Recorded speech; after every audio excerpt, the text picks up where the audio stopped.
السلام عليكم، مرحبا بكم على قناة ماسكبول. وفي أخبار وتطورات الفرق الجزائرية لدينا أخبار متفرقة للعديد من الفرق، ومن أبرز الأخبار فريق شبيبة القبائل ينوي التعاقد مع اللاعب السابق للمنتخب الوطني وهو سفيان فيغولي يقال بأنه في مفاوضات متقدمة مع الإدارة وسيكون جديد الفريق، وهذه حسب آخر الأخبار التي تتداول على الساحة الكروية. وفي تغريدة المدرب زيمباور جوزيف على مواقع التواصل الاجتماعي، شوفوا واش كتب عبر الحساب الرسمي: Je suis très heureux d'avoir officiellement signé avec le grand club algérien GS Kabylie.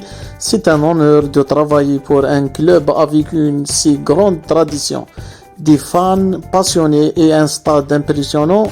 Notre objectif est de jouer un football attrayant et de remporter des titres à l'avenir.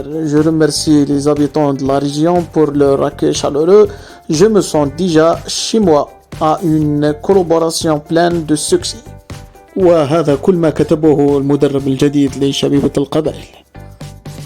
وفي أخبار فرق الأخرى، نادي مونبيلي يعلن رسميا التعاقد مع أوندي ديلور قادما من مولودية الجزائر لمدة 6 أشهر.